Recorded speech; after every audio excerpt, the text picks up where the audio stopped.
Hello, everyone. This is Tammy Harper. Yep. Okay, Tammy Harper. I see Tammy Kirkpatrick Harper. Yes, it's all of those. This is my sweet friend. She's been a makeup artist for years and years, and I'm so excited that you are on. You are such a blessing. Everything that you post, and I know we work together, and we've known each other for years. Yeah. So anyway, I just want to get into that a little bit. First, how do we met? We met through Brandy. Brandy, yes. Which Brandy, our awesome friend, Brandy. Yeah. Yes, and she was looking for people in the industry. Yep. Because she was representing a brand, right? So we went through. It was Motives Cosmetics, and they were exploding in the area. It was wonderful, and that's how we got connected. Yes, and the irony of it all to me was when I met you was that your family venue. I had been there a couple of times and had did weddings, and so when I found out about that, I was like, "Well, I know you." Yeah. I didn't meet you, but I know you. Yeah. You know. Yeah. So I love when things happen like that because it's kind of like God's way of like giving you confirmation. Yeah. That you're right where you're supposed to be. Absolutely. Yeah. And then I just totally admired how you ran your business and had a team and was all together. Like I was just like, I want to be like Emily when I grow up. Yeah. But yeah, no, good times. I cannot believe that was almost 10 years ago. I know. Sweet Jesus. I know. My baby, my oldest, she was about a year or two old. So she's about to turn 11 this year.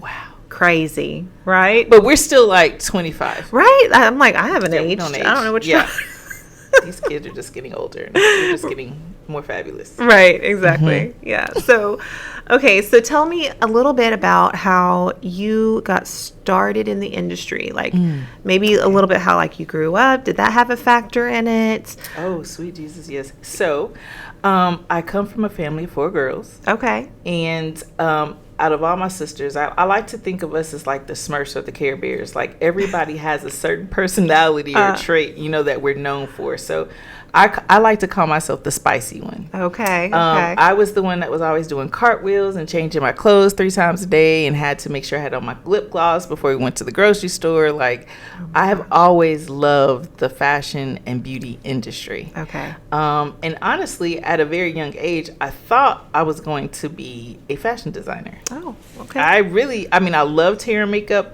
but it wasn't my first love. Oh, gotcha. And so I remember my father used to say, "Oh, we're going to send you to Paris," because I always would watch this fashion show or fashion report that used to come on Saturday mornings. I don't know if you remember that. It was a British lady, and she would always go over all the couture. Oh my gosh. For Europe. Do you remember that? She had brown hair and like a blunt bang. So after he passed away when I was 15, and I think I didn't have that person, that cheerleader to like, encourage that and push that, and things started to shift for me. So then when I turned 12, me and my older sister are 6 years apart. Okay. So when I was 12, she was 18. Okay. And she was going to prom. And anybody that knows my older sister knows that she is not a girly girl. Okay. Like Monique could have a ponytail and no makeup and be fine. Mm-hmm. And so the day came for us to do, for prom came. And I just automatically like ran to my mother's bathroom, got all of her makeup. Oh my gosh. Sat Monique down. I did her hair. I did her makeup. My mom has a picture of it. And every now and then I'll post it on Facebook. But that I feel like that day was the day where I was like, I could do this. I could do hair and makeup. And I fell in love with it. Okay. So fast forward to high school. And when I was in school, they offer cosmetology as a class. Okay. And it was a win-win because you would graduate, you would take your state board, and you could graduate with your cosmetology license, which meant you could go straight into the industry. Yes. Which was amazing. And so I went that route. Okay. And still felt like I needed to go to college. Well, my mother encouraged me to go to college, but I still felt like, well, maybe I need to go to college. And then I kind of put cosmetology on the back burner. Okay. So fast forward a couple of years, and I partied a little too hard in college and got to about my third year and got into a car accident. And things just took a turn, but God knew. And so I was selling cars and going to college at the same time. So I've always had a sales background. I've always loved people. I always loved, the beauty industry. So it's kind of like it was just orchestrated in such a way that it was just God. Yeah. And so I decided to go apply, and I'm really fast forwarding a lot of little minor details. It was time for me. I got laid off from the car dealership. Okay. And it was needed because I knew that wasn't my future, right? Yeah. Mm-hmm. And so I'm at home. I had just had my son, who was about 10 or 11 months, and I had to figure out my life. His father had passed away when I was 9 months pregnant. Oh, wow. His father passed on October 3rd. He was born October 30th of the same month. Oh, my gosh. And so it was one of those pivotal points in my life where I had to trust God, because I was like, my whole plan has literally been just torn up, thrown in the trash. I did not know where to go. Yeah. And so my son's father's best friend sat me down and he said, Tammy, I want you to write down all the things that you love to do. I know you're trying to figure it out. I know you whatever it is that you get into next will have to be a career job, because now you have to solely provide for, John. And so I did that. And when I looked at my pros and my cons and what I could see myself doing, everything fell in the beauty industry. Makeup, people, hair, sales. And so I decided at that point that I would go apply for MAC Cosmetics in the mall. And so I did, and I remember I stalked the MAC manager at the time. This is like October of 2001. And I put in my application. I told them I was a licensed cosmetologist, thinking that was just like my key in, right? My foot in the door. And she was like, okay, well, all I have is a 15-hour holiday help position. And I just was like, I'll take it. That was good money back in 2001, right? $15 an hour. And so I went ahead and I applied. I got the job. Within 6 months, I was the assistant manager. Of course. I mean, I dove into the company. I love the culture. I love what they stood for. I love the fact that they serviced all ethnicities, all shades, all styles, all people. And that just totally reflected my personality. Yeah. Like, I love everybody. Yeah. And so I stayed there as the assistant manager for about 7 years. And then life happens. I met my husband now. We had our son Xavier, and I just got tired of working every single Saturday and, being told what to do and being told when you could work and when you could take vacation and when you go to lunch. So I had just got into the freelancing part of makeup probably like the year and a half after I started with MAC, and I had only did a couple weddings because being an assistant manager, of course, took priority. Right. And I made in one wedding what I made in 1 week. Come on. That's right. Working full time. That's right. 40 hours at the counter. And I was like, you know what? I think I could be a stay-at-home mom and just work like three weekends in a month and, make the same amount of money and be able to stay at home with my baby. So I sat my husband down and I was like, this is how much I made in one wedding in one Saturday in like 4.5 hours. Yep. And this is what I make 40 hours. Exactly. And this is how much childcare is. Yep. So it was a no-brainer. And we agreed that I would stay at home and be a stay-at-home mom and then do weddings on the weekend, which I loved because I needed the break. Yeah. Right? By the time Saturday comes, you're like, hallelujah. Right. So we did that for, like 5 years. Yeah. And it has been a roller coaster, and I have loved every moment of it, the good and the bad. So that's pretty much how I got started. And then I was freelancing for a couple of years, and that went great. And then I decided to add the hair part back into the makeup. Okay. Because as we both know, makeup is not like 24 hours a day, 7 days a week. Sure. So I told my husband, you know what, the formal dining room, we really don't use that, right? Mm-hmm. I was like, I'm just going to buy a hood dryer.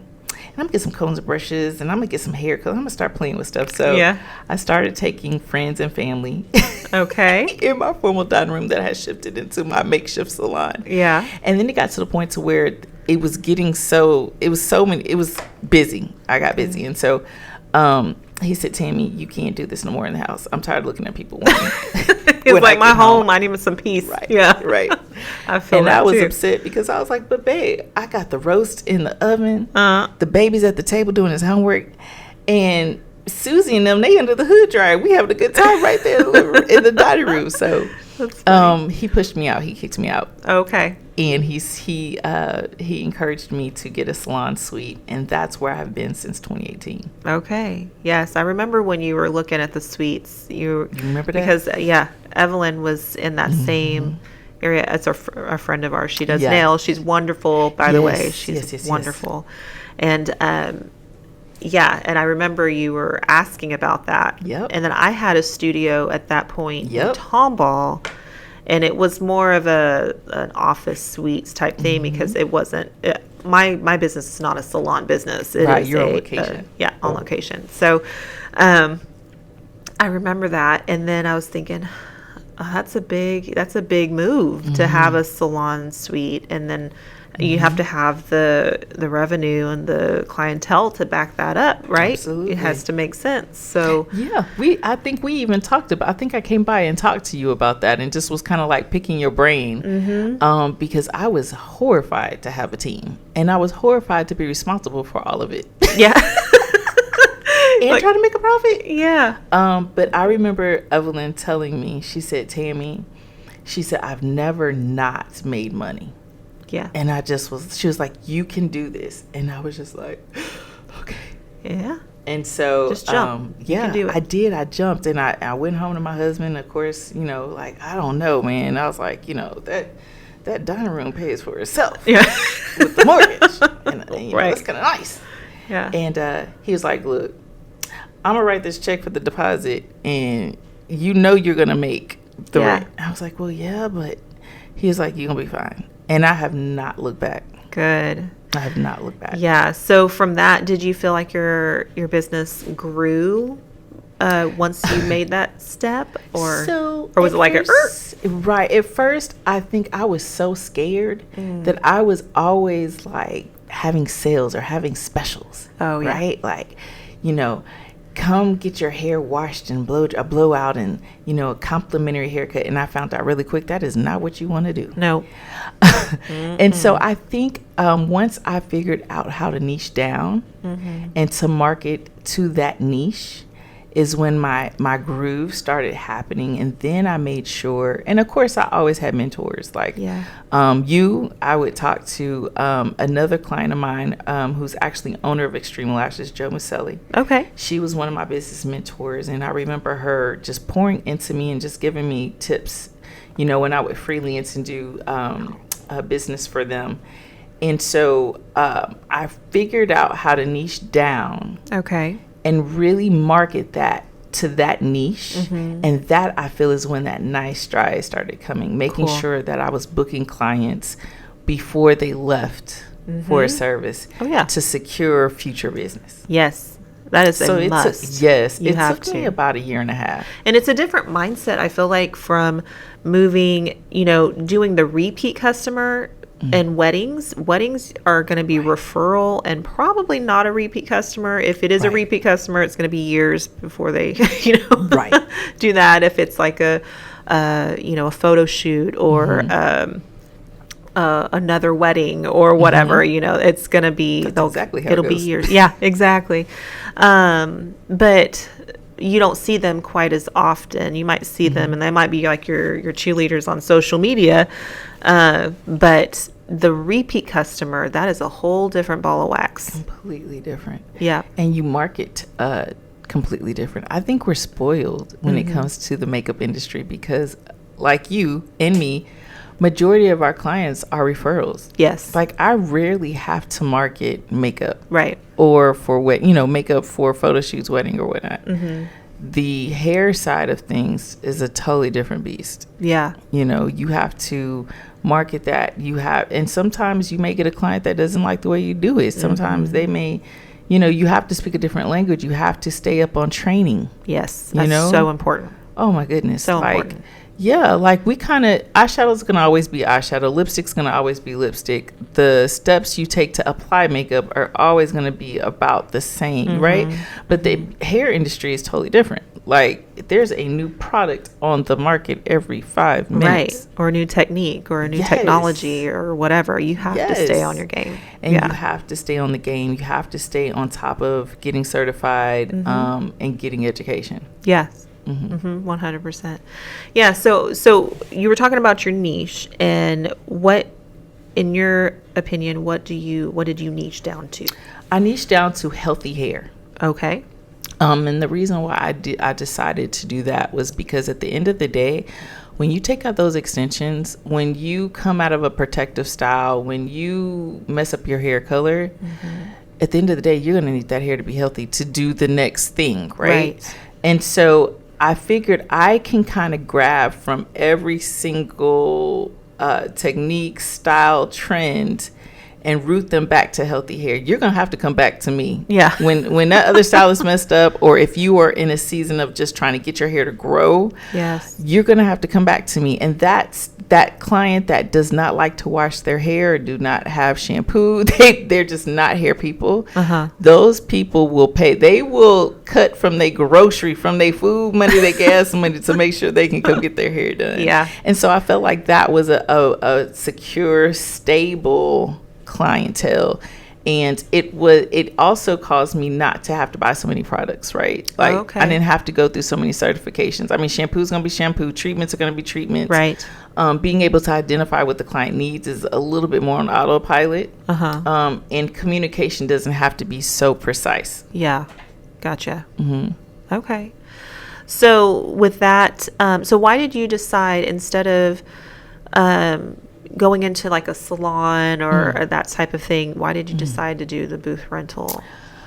Flexibility. Okay. I think it's one thing that has always been important to me, especially losing family members so young, is a work-life balance. Okay. Good. And I don't care what your employer tells you, there's never, ever going to be 100% work-life balance when you're working for somebody else, because what's priority to you is not a priority to your employer, right? Right. And I wanted that freedom to be able to say, hey, I gotta go pick up my kid, or hey, my kid's soccer game or football game is Saturday and I need to leave by 2. Yeah. But it did not have me compromise how much money I could make. Okay. So that was very important. Family is very important to me. Yeah. I mean, even that's what the word of God says, right? It's God, it's your husband or your spouse or you, and then your family. Right. Work is not even in the top 3. So that's how I like to live life. Yeah. And it's brought me so much joy. And I really feel like, especially in today's society, culture, trends, it's so important to pour into your children and put eyes on your kids, and to sit at the dinner table, or to go out to McDonald's for ice cream, or look them in their face. One of the biggest things to me that I tell people is the most valuable thing to me is time. Yes, you can't get it back. You can't get it back. You can make money, spend money. That's a renewable resource, but time you cannot get back. We can make money over and over and over again, but only God knows how much time we have. Yep. And you can't make that up, like so. Yep. That's priority to me. Yes, that's so good. That's so important, especially with like when you have kids and they're growing up in the type of world that it is today. You know, it is like so important to connect. You know, and on their level.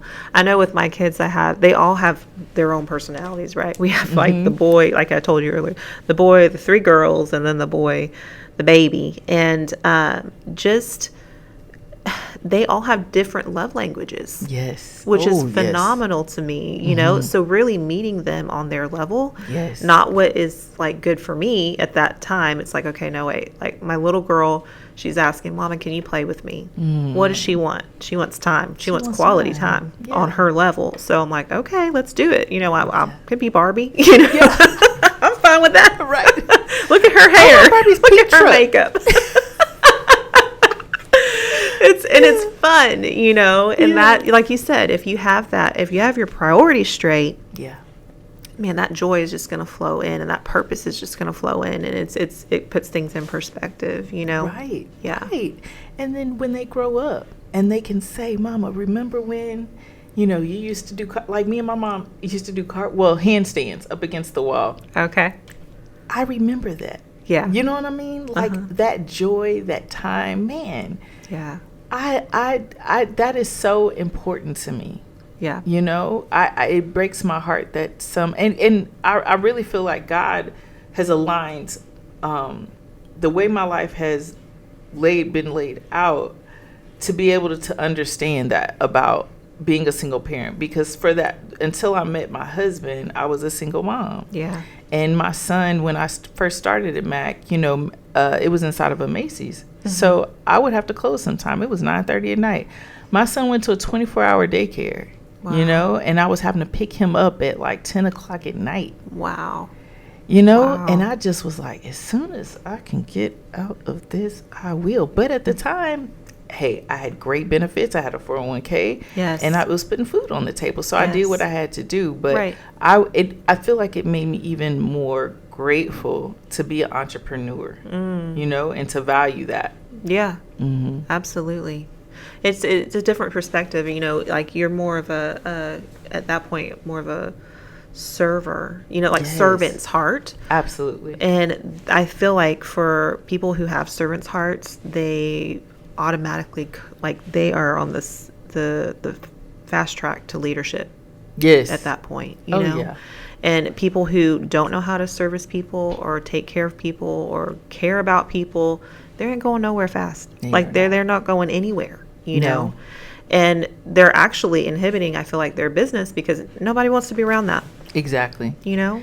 And energy is sensitive to energy. Yes. So if you're dealing with and I know you have been in that situation where you've done a client and they just have a stank energy. Oh my God, like, get me out of here. You like, this girl ain't even getting lip liner. She getting lip gloss. So that is so good because as I have grown and gone through so many trainings on leadership, that's the first thing they teach you is you have to be a servant before you can be a leader. You have to understand what the people that are around you are going through. Absolutely. So that you can kind of be sensitive to that. Sure. Yeah. And service them properly. You have to be, you know, empathetic and compassionate, and you have to see people for that is a human in your chair. And, you know, like when they sit down in a chair, they can bring the weight of the world and just say, you know, girl. You're like, whoa, hang on a minute. I have an amazing story to add to that. I was at the Mac counter one day, and a woman had come up to the counter, and she had that stank attitude. And I could just kind of sense it, and I'm paying attention to what she's looking at. And she was looking at the blushes. It was like she was looking at the blushes, but she wasn't looking at the blushes. Like she was kind of just there. And so it was just me there and her, and it was an afternoon. And so I was bored, and I was just like, you know what? I'm going to get this woman a makeover because my shift don't end for another 2 to 3 hours. Let's make this fun. And try to make the time go by fast. Yeah. And so we got into it, and I, you know, was explaining what I was doing to her step by step. And I just randomly, Emily, she goes, my daughter just died. Oh, my gosh. And I just was like, okay. But then something inside of me was like, that's why. Yeah. Her whole mood was just different. Yeah. And like you said, we can sense it, right? Yes. And so from that point on, I approached her differently. And, you know, we had a moment, you know, in that. But we have to, as leaders, as servants, we have to be sensitive to that. Oh, yeah. You know? But you got to love it, too. Yeah. You got to love people. Yeah. And I love people. Yeah, for sure. And then just seeing them, you know, when I was in nursing, I would say, you know, especially the type of nursing I was doing, I'm with people on the worst day of their life, you know, and then doing weddings, you're with people on the best day of their life, right? So it's like a pendulum swing, and still stressful. It can be real intense, you know, but really, and for some other people in that party or whatever, that client, you don't know what they're going through just in life. You know, so true.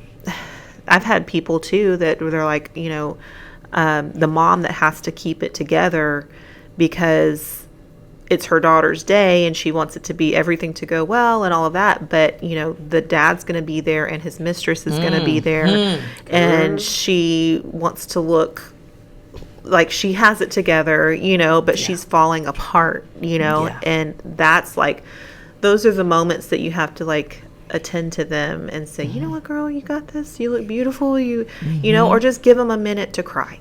Right. And just get it out. You know, and so just create that space for that. It's so important. But I feel like as makeup artists and hairstylists, we can read people. Oh, yeah. Yeah. You better. Like, you know, especially if they're like, oh, it's fine, or it's good, you know, and they're like, but your face, you know, those where little micro. Teeth? Yeah. Where's your smile? Right. You're lying. But yeah, you're lying. Yeah. Can't lie to me. So yeah, we'll fix it.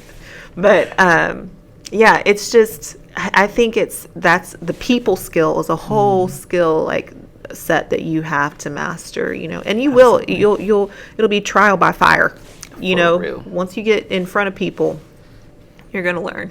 And discernment. Yeah. That's where discernment, you exercise it every single client, really. Yes. And that was such a good piece because you were so right. Like, and also like when a parent has passed. Yes. You know, and it's like, you know, they might have a memory table or something that's, you know, something old, something blue, something brown.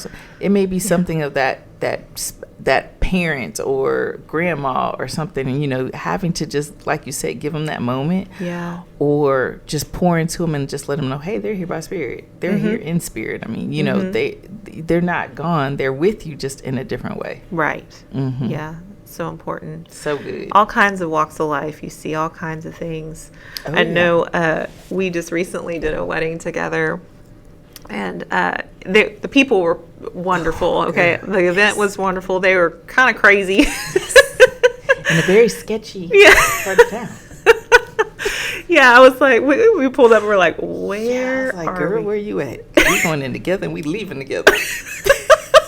I was like, this is not the norm. Like, are my tires gonna be on my car? Right. Yeah. Did you lock your car, Emily? Right. Yeah. It was. Whew. It was funny. But the people were awesome. They were really good people. But yeah, that was interesting. That's one of those small bits about our job that people don't think about. I know. Safety, right? Safety. Yeah. And especially when, you know, I have like team members going into, you know, places. Now we have Google, right? Yes. You can see the house before you get there, right? So I always do my security check, you know, like make sure that, you know, get the information about the area and all of that. Yeah. But before we had that, I would always make sure that we sent in artists, even if it was just a 1 or 2 type service thing. They always had somebody there, because especially if you're going to a residency, you never know what you're walking into. Like crazy, right? And that is the scary part. And I always try to make sure, like before Google, right?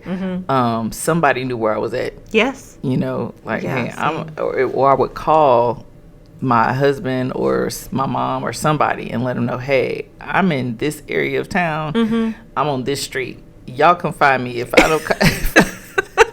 If I'm not home by dark, y'all better call. Yeah, and you can tell the news reporter she was on this street at this time. The last time I talked to her, so y'all start here.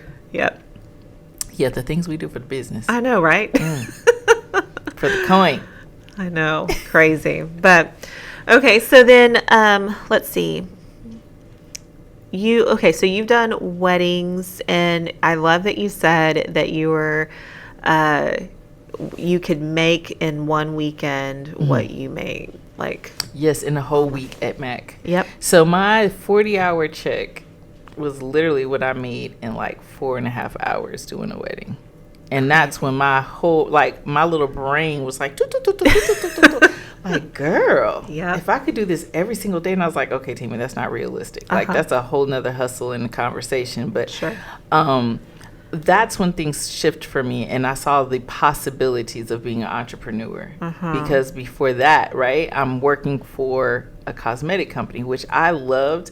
I could not do what I do without that experience, without the, the updates and the trainings and dealing with different clients coming and different concerns, walking into a cosmetic counter or walking up to a cosmetic counter. So, I felt like it was very important for me to stay at Mac, you know, until I felt confident. But then you get to a point where you're just like, okay, the foundation has been set. Yeah. It's like, I tell people all the time, it's like cooking. Once you know how to make pancakes or, the foundation of something, you figure out how to add different things. Yeah, it's time to build on it.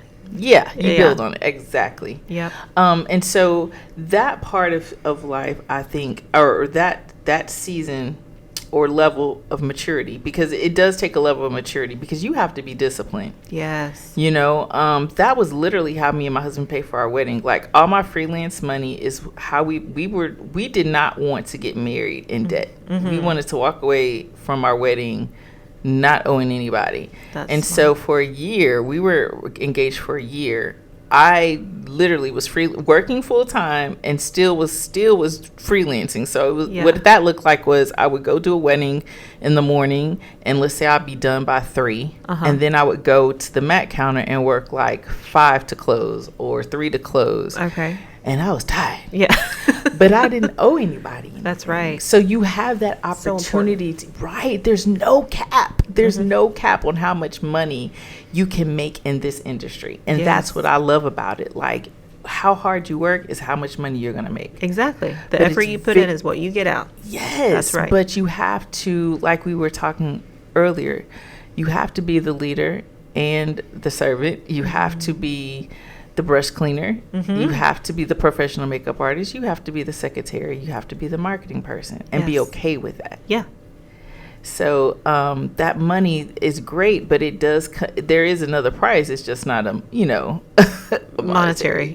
Monetary price. But it's so worth it when you can, work your butt off Friday, Saturday, Sunday, or Thursday, Friday, Saturday, work 3 days a week and make what you could make at your job. Exactly. And that's 2 weeks. That's exactly what I had to look at is whenever I became a single mom, I had a little baby. She's probably 5-6 months old at that point. And I had been a nurse and I had my business, so before her, I would do nursing during the week and then do my business on the weekend, and it is what it is. But then I was like, wait, my heart is to be a mom. Yeah. I want to be a mom. That was like my whole thing, is working towards being a mom, Yeah. And I had to make some really tough decisions, and even to the point where people looking at me like I'm stupid. like I was like, okay, well, I could either do nursing full time, okay, but again, you run into somebody who is going to tell you when you can get off, if you can go see your baby, if you can do Christmas, maybe, that type of thing.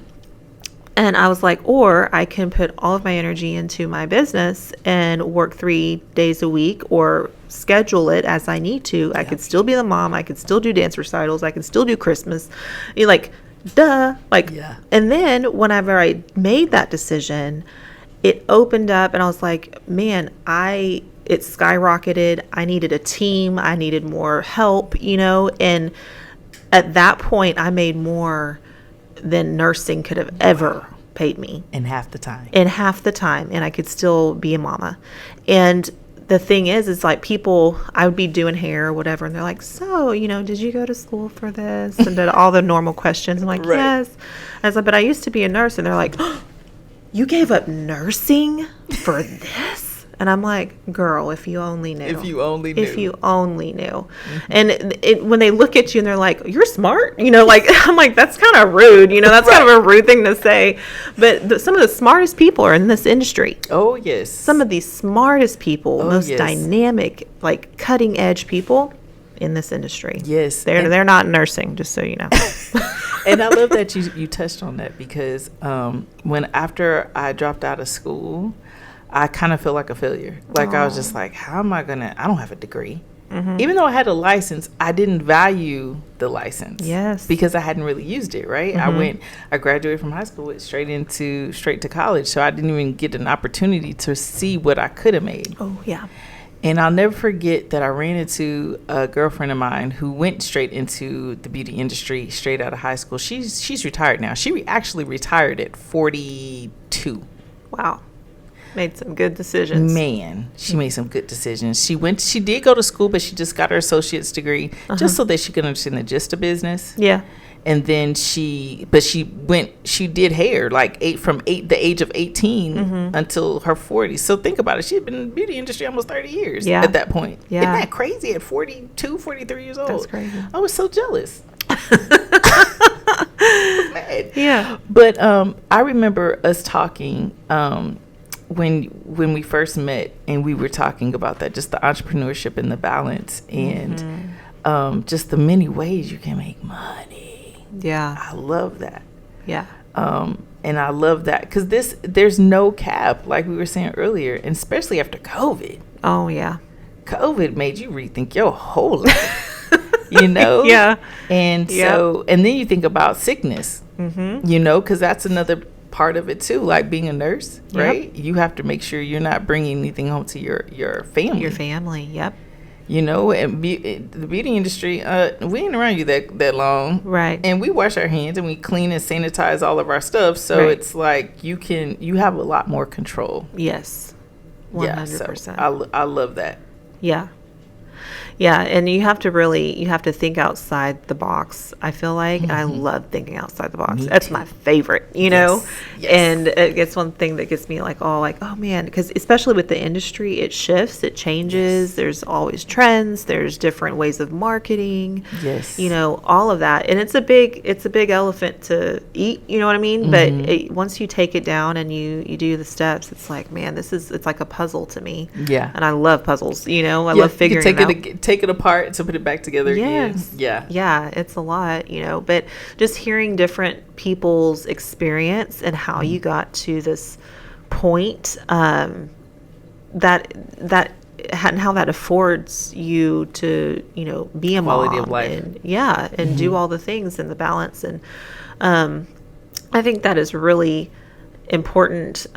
Just even if you're not an entrepreneur, even if you're working in like a salon or whatever, really finding the place that will help you achieve that balance, or at least respect that boundary as far as, okay, you know, my family is my heart, my family is why I'm doing all this, you know, so if they do need to take off or whatever, then they can absolutely do that. Yeah.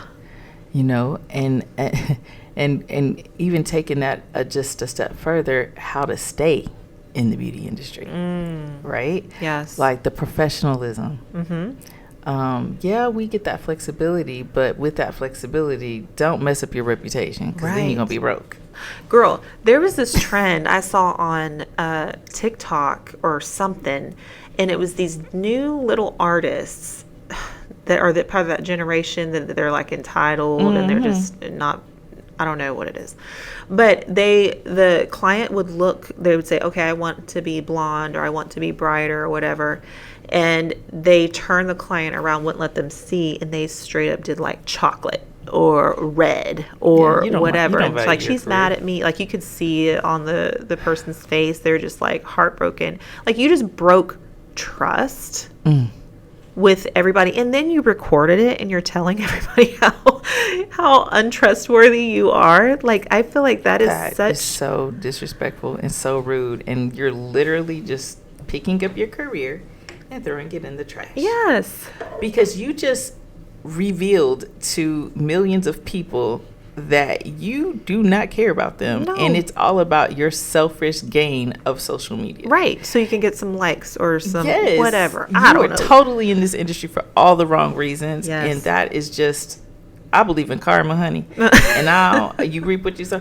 I don't want that harvest. Yes. And so with that being said, I feel like that is what's missing as far as the social media post about on TikTok. And I mean, you do see it every now and then, but people really focusing on that part, integrity, consistency.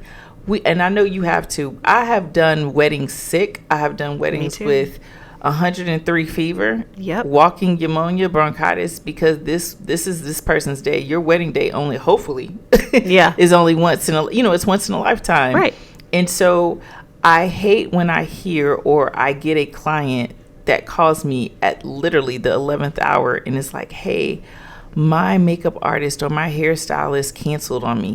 Who does that? And in my mind, I'm like, who does that? Somebody who doesn't depend on this for their livelihood is who it is. And so what I tell clients in that instance, I'm like, this is why it's so important to, one, talk to your makeup artist or your hairstylist beforehand. Don't just go off of what you see on Instagram or social media. Have a conversation. It's worth the consultation. Right. Yes, it may be a little bit of a extra fee, but the peace of mind that you gain from knowing that this person has been in the building or been in the industry for 20 plus years, who uses professional products, who can look at a picture and reiterate it on my face with my different eye color, my different face shape. That is a skill set. Yes. You don't want the latest person that puts, this is my biggest pet peeve, when they have 8 layers of product on their face. I'm like, y'all, we live in Texas. Right. By the time you put them 2 primers on, the setting powder, the spray, the foundation, the concealer, the contour, girl. It's too much. Girl, your face weighs 5 pounds. Right. So it's like, it doesn't take all that. But you would not know that if you did not have a consultation with a professional makeup artist and stylist. So I when I come to those experiences when someone's coming to me at 11th hour, I see it in a loving way. Of course, I'm not like angry about it, but a professional is going to make sure that your day or your event is seamless. Right. That's what we do, and that's the difference between people playing makeup artists and people who are depending on this as a career. 100%. 100%. And we get those calls all the time. All the time. And it's like, how come, now your problem is now my problem, and yes, I'm going to help you fix it, but yes, you're going to pay for it. You're going to pay. When you could have saved yourself the energy and the heartbreak and the money and all of it if you just would have picked somebody and done your research before. You always want to do things before. And I feel like the brides that, I call them the binder brides, that they have everything binder and color coded and all. I'm like, that's my bride, because they have everything planned. They know, they've read their contract. If you're, wanting to get a makeup artist and they don't have a contract, then there's no, don't do that, especially on a special day like that, But they at least they've read it. They have it in a binder, and they have their pictures. Back then it was pictures printed out. Now it's on their phone in your binder. Right. But those are the ones that are chill. Yeah. They take all the uptightness and all of that beforehand, and they have it planned out. But the ones that are so on the fly, they have such anxiety. Like, you just ruined your whole day. You ruined your whole day. That's it. Because you didn't plan and want it. everybody else around you to fix it. Right. And you're not paid for that fix. Yeah. Them Band-Aids cost money, honey. Yes. Yeah. So, I mean, just the way of thinking, and I feel like that has come from experience, but the why we do this, because, like our whole livelihood, our experience with our children, it mattered, We have car notes. Yes. We have health insurance to pay for. Right. So if we take it a little bit more serious, we're not living with mama and daddy. Nope. Our husband doesn't pay all of our bills. Right. I think it takes a different importance. It takes on a different it's just priority for me to make sure you like what I do, and then you tell all your friends. Yeah. Yeah. Exactly. And they use me. Right. Again and again. And you know what else is another point I want to bring up is staying in the game. Don't give up. Don't give up. Like, I know some people are like, well, I've only done one face, or I've only done like just family. No, don't give up. Like on Saturdays when you have a best friend or somebody that just is going out to a concert or going out to dinner with their husband, or touch as many faces as you possibly can with different skin textures, tones, colors, eye shapes. Like, learn it all. Always have your hands in it, because I feel like that's the biggest teacher. Yes. It's experience. Yes, it's experience. Go to the makeup counters. Go to Ulta, Sephora. Touch the makeup. Get the Fit Fat Fun box where you can pick, you can pick products that you can play with, Understand the difference between a hyaluronic acid that's $50 and one that's $5. Oh, or a lip liner, right? Talk about it. Yep. NYX versus Estee Lauder. They look the same, but honey, them ingredients is different. No. But that's something only a professional artist would be able to explain to you. Yes. And I feel like that's so important, knowing the products that you put on. That's the whole reason I had went to Motives, because I called MAC. I had a client one time that had a very severe allergy to a specific ingredient. And I said, okay, well, let me check this out. So I called MAC, and I couldn't get a yes or no if that they had their ingredients, product, in that. And so I was looking for something that had everything that I could at least read. And understand in Google. Yes.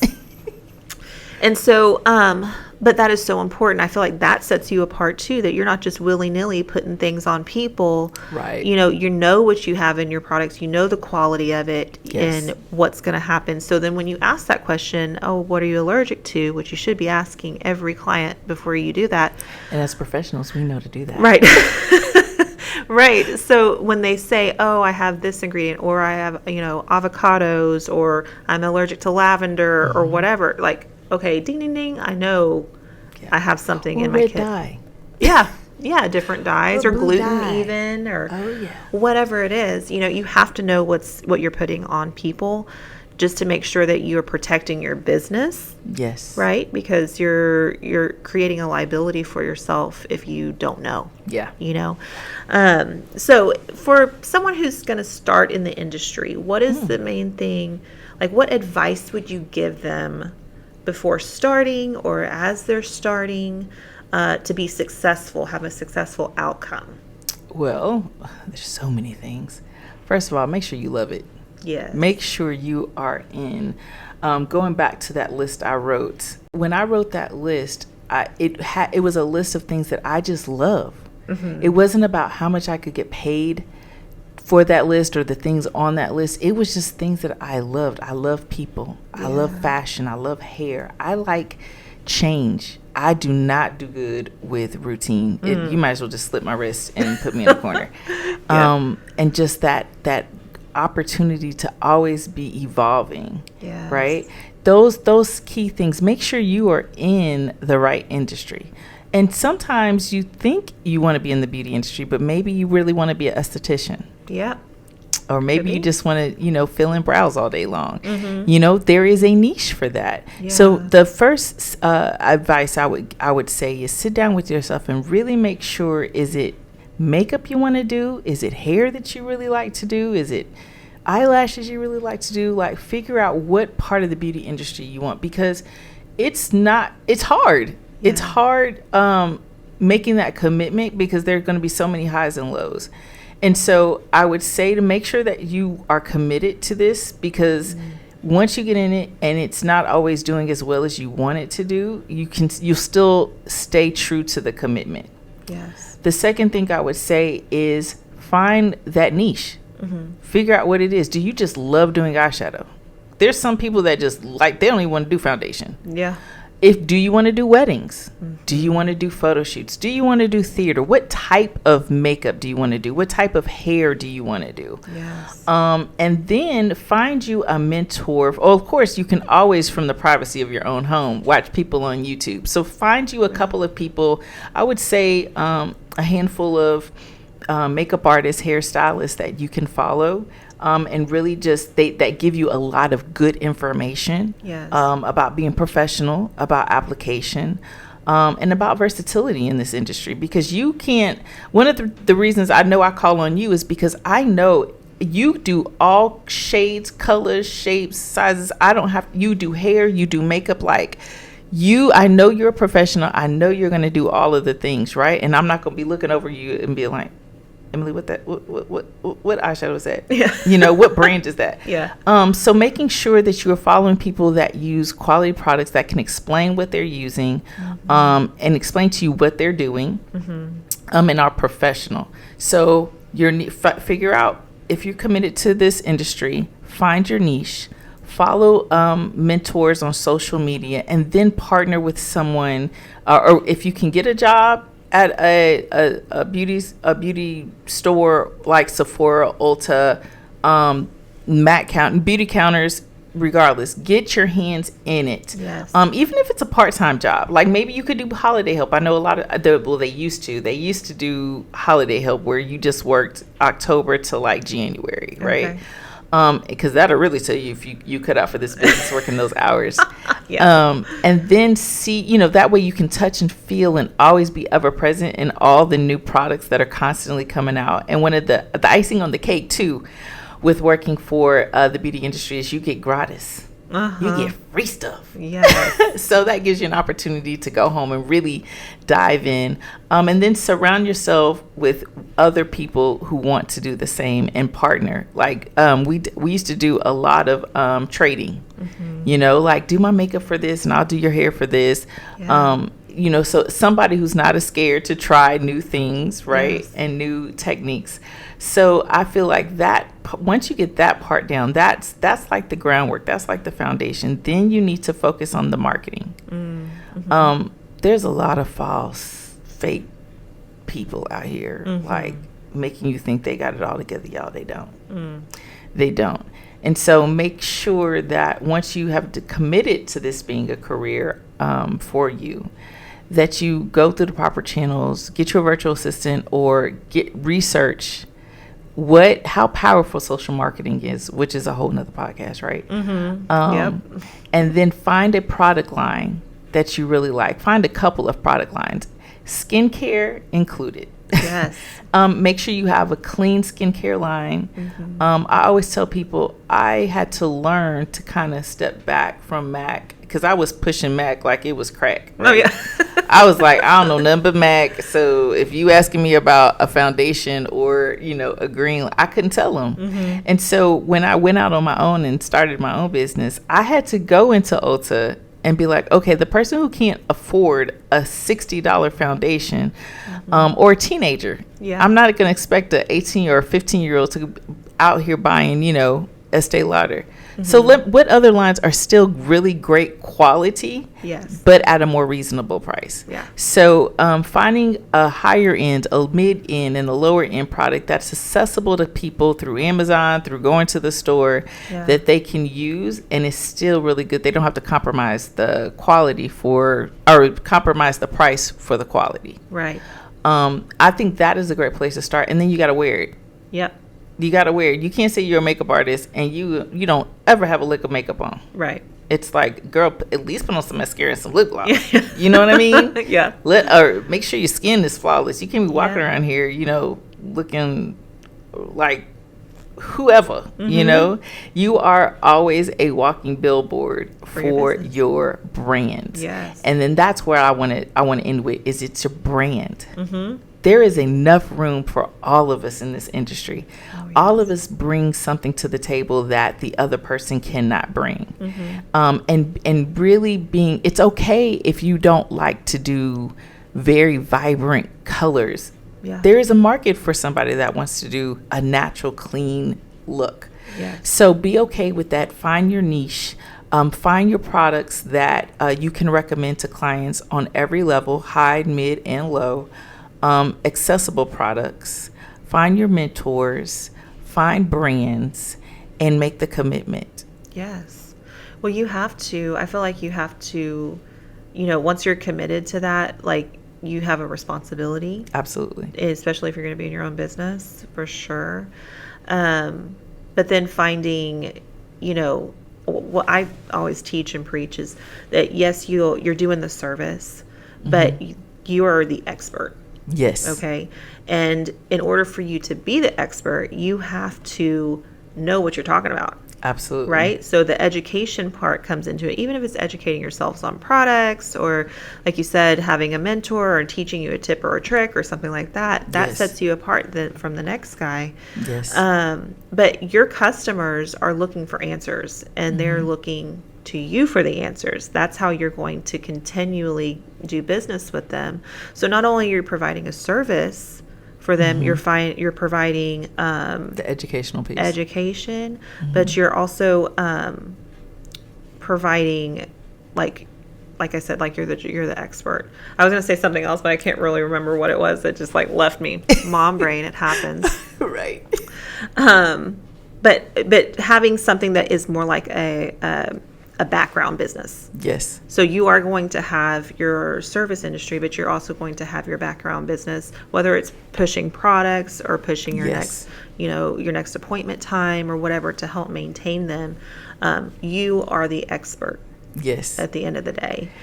I love that you said that, because I remember I did a client, and she scheduled a one-on-one lesson. Like she wanted to learn how to put the makeup on, right? Yeah. And so I was like, okay, so we booked it and I did it, and it's about 3 weeks later, she calls me. She's like, Tammy, I have this event that I'm going to. I need to do my makeup. I'm like, didn't you just pay me to teach you how to put it on? She's like, yeah, but I want you to put it on. Yeah. So it's like being, even though you're teaching them how to put it on themselves, they still don't in other words, don't be afraid to teach people how to put makeup on. Yeah. But that is something you have to be able to be a teacher. Like you said, you have to be able to explain what you're doing, and don't be afraid of and think that that's going to take away from your business. Like a client is there because they trust you. Yeah. Going back to you saying being a teacher, it's a relationship. Yeah. That happens. It's a trust that happens. She trusts that, I was going to teach her, but she also trusts that I can come back to him any other time, and she can do it for me too. Well, that's what I say too. It's like I always tell other people in business, your business grows at the speed of trust. Ooh, that's so good. Yeah. Yes. So. That is so good. I need to. I'm gonna borrow that. Yeah. Go on, girl. Borrow it. Yes. But yeah, and that's the truth. Is not, people kind of have a lack mentality. They're like, oh, if I teach this person to do their own makeup, they're not going to come back to me. They come right back to me. They really do. Yeah, they really do, because that's like, they're never going to do it the same way you did it. No. I remember sitting at the Mac counter when I worked there, and this is when I was getting married, and we were playing with different looks for my wedding, and I had the girls, just do different looks, and I was just like, there's no way I could do this. Like, are you going to do my makeup for my wedding? I'm a makeup artist saying this. So the way you put on makeup, no one else is going to think of the color combinations, the application steps.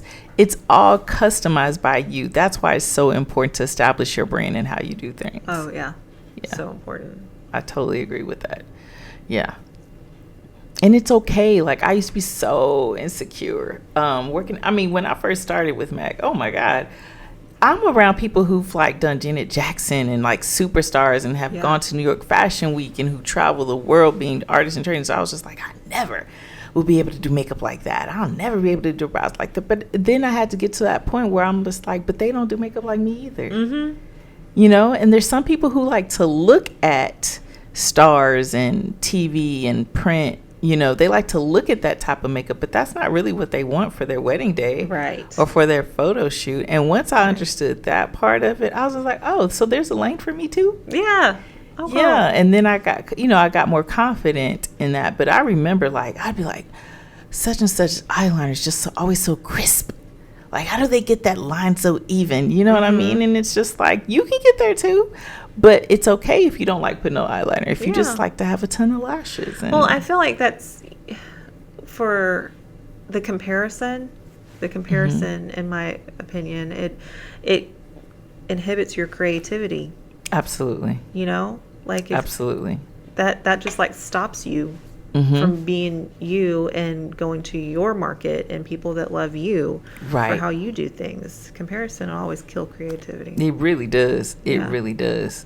Yeah. And when you can get a grasp of that, man, it really does take that heaviness or, that confidence stealer away from you. Yeah. I totally agree. Yeah. So, okay. Oh, dang. It's been an hour. On point. 1 hour. I know. Look at that. That's that funny. Was fun. Well, thank you so much.